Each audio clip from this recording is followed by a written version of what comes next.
আসসালামু আলাইকুম everyone, welcome to cooking story by Mishu. আমি আজ ভাপা ইলিশের রেসিপি নিয়ে এসেছি। ইলিশ মাছের অন্যান্য রেসিপির মতো এই রেসিপিটাও খুবই জনপ্রিয়।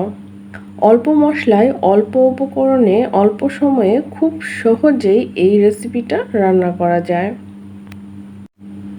আর এটি খেতেও হয় অসম্ভব মজার। আমি আজ আপনাদের সাথে ভাপা ইলিশে সেই অথেন্টিক রেসিপিটাই শেয়ার করব। আমি এখানে 1 টেবিল চামচ কালো সরিষা আর 3 টেবিল চামচ সাদা সরিষা নিয়ে নিয়েছি। এখানে 2 রকমের সরিষা ব্যবহার করেছি, কারণ কালো সরিষাটা অনেক ঝাঁঝালো হয়, তাই ঝাঁঝালো স্বাদটা ব্যালেন্স রাখার জন্য 2 রকমের সরিষাটা ব্যবহার করতে হবে। এবার আমি পানি দিয়ে ভালো করে ক্লিন করে নিচ্ছি। ক্লিন করে নেওয়ার পর এটা আমি 10 মিনিট ভিজিয়ে রাখবো। এখানে আমি 1 কেজির মাছ থেকে 5 টুকরো ইলিশ মাছ কেটে নিয়েছি। এবার এতে লবণ আর হলুদ দিয়ে মাখিয়ে নিব। হলুদ ব্যবহারের ফলে মাছের যে আষ্টে গন্ধ এটা চলে যাবে।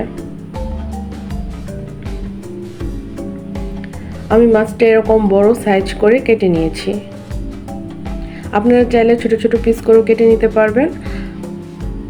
আর এখানে সরিষাটা আমি এখন ব্লেন্ড করে নেব। এর জন্য আমি এতে 2টা কাঁচামরিচ আর কিছুটা লবণ দিয়ে দিলাম। এভাবে ব্লেন্ড করলে সরিষার যে তেতো ভাবটা এটা কখনোই থাকবে না, তাই ব্লেন্ড করার সময় অবশ্যই কাঁচামরিচ আর লবণটা দিয়ে দিবেন। এবার ব্লেন্ড করে রাখা সরিষা আমি একটা বাটিতে নিয়ে নিলাম আর পানি দিয়ে এটা আমি একটু মিক্স করে নিচ্ছি। এখানে আমি 1 টেবিল চামচ লাল মরিচের গুঁড়ো আর 1 চা চামচ হলুদের গুঁড়ো দিয়ে দিলাম। আর এখানে দিয়ে দিচ্ছি 2 থেকে 3 টেবিল চামচের মতো আমি সরিষার তেল। এখানে অবশ্যই সরিষার তেলটাই ব্যবহার করতে হবে। এবার মাছটা মাখানোর আগে ভালো করে একটু মিক্স করে নিলাম।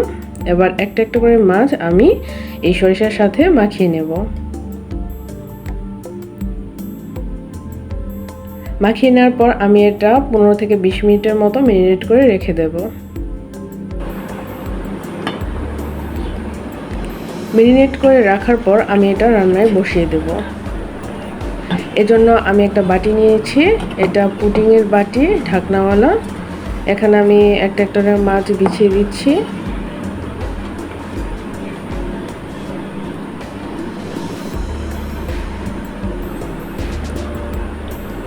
এবার উপরে সব সরিষাগুলো দিয়ে দিলাম।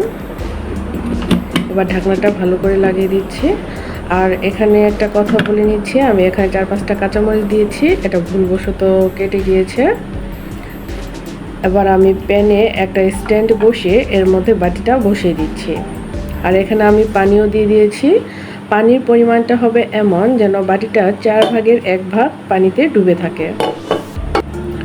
এবার ঢাকনাটা লাগিয়ে দিচ্ছি। ঢাকনার ছিদ্রটা আমি একটা লং দিয়ে বন্ধ করে দিলাম। আপনারা চাইলে যে কোনো কিছু দিয়ে এটা বন্ধ করে দিবেন। এবার আমি মিডিয়াম লো আঁচে এটা 30 মিনিট রান্না করব। এর মধ্যে একবারও ঢাকনাটা খোলা যাবে না। প্রায় 30 মিনিট পর আমি এটা নামিয়ে নিয়েছি। দেখতেই পাচ্ছেন কত সুন্দর কালার হয়েছে।